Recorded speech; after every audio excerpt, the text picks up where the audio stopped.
My name is Tracy Burns, and I grew up in an Old Testament Christian cult.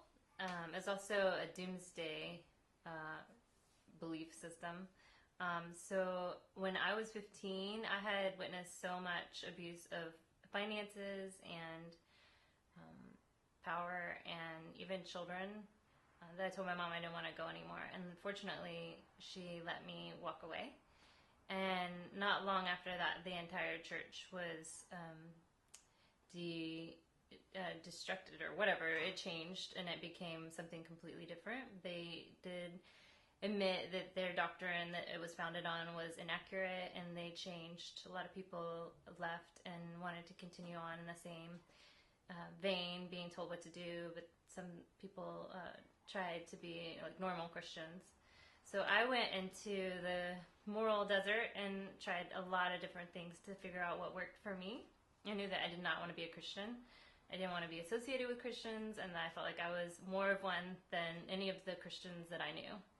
And so I discovered Native American beliefs. I studied Wicca, I studied Buddhism, and I studied science. And I was brought from Austin, well, technically Dallas, to LA. Literally, I felt like I was drug out here by the collar of my shirt. And I knew it was for a spiritual purpose, even though I wasn't even a believer at the time. I just didn't know what that purpose was. And so after being out here for a couple of months, my marriage fell apart. The job I was brought here for, they took it away before I even started. And I was basically a single mom in a city with no family, no relatives, no friends, and no job. And so it was a really trying time, and definitely kind of the backside of the desert that you hear about if you know anything about the Bible, the place where the Israelites spent a lot of time. And I feel like God used that time to purify my heart and to make me need him and to draw me into him.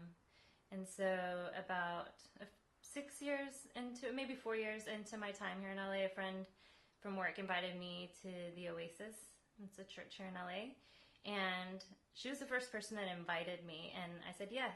So that reminds me that how important it is to invite everyone, because I feel like everybody has a God-shaped hole in their heart that they're trying to fill, and they don't even know it, because I didn't.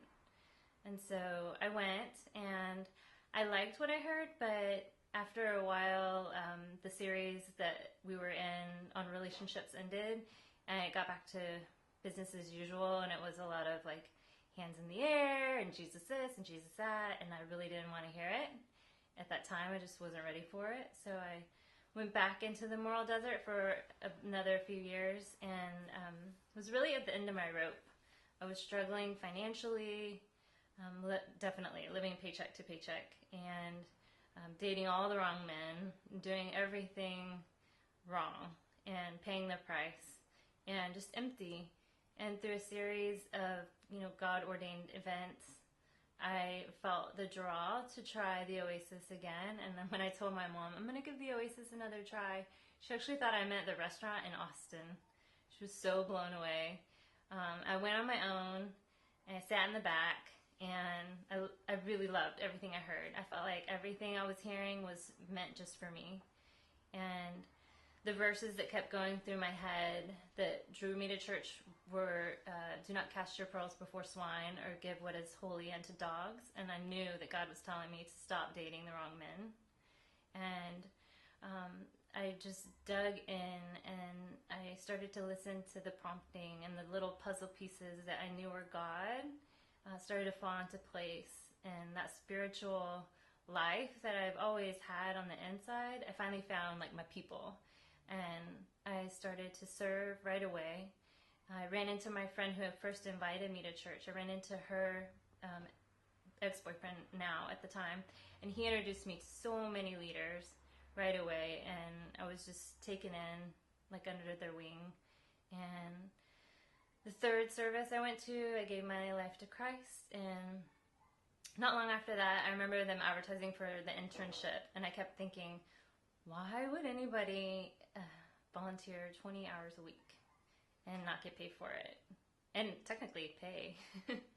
And so after a while, I was like, well, I want to do that. And like, why not? And I realized like if I put my spiritual life in order, that my my financial life would fall into place.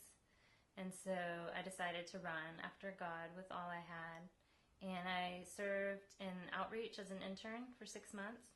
And I immediately, when I started church, I started tithing. I became celibate, and I served, and I read my Bible every day. And I saw the fruit of that multiply. And when my internship was over, the salon I worked at, the owner, literally that week was like, so now what? And I'm like, well, now I get my now I get out of debt, is actually what I told her. And she was like, oh, so you don't want to buy the salon? And I told her, well, I'll think about that, which meant I would pray about it. So I prayed about it, and God worked out a deal that only He can. And I was able to purchase the salon almost entirely in cash. And now the skills that I learned in internship, I use to lead a team of 17 people.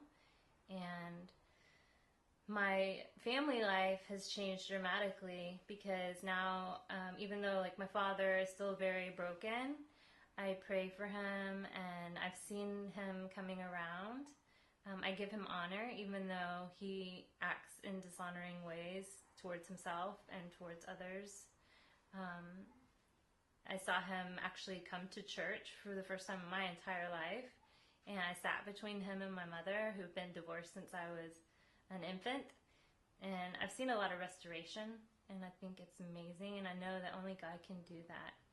And so I am raising my daughter in a godly home, and as she approaches her teenage years, I'm not as worried as I would be if we didn't have that community and godly leaders that speak into her life and, want to see the best for her. So I don't have a lot of the anxiety that I would if I didn't have that church family and those leaders that are going to help us navigate this next season. So I can say that since I started coming to church, my life has done a 180-degree turnaround, and it's beautiful. I'm happy. I still have my sorrows sometimes. It's not all perfect, but it's incredibly different, and I don't have that hole in my heart. I'm surrounded by friends and family, loved ones, people that I know I can call them in the middle of the night and they'll be there for me. And a church that loves me just the way I am, but doesn't expect me to stay that way. That's it.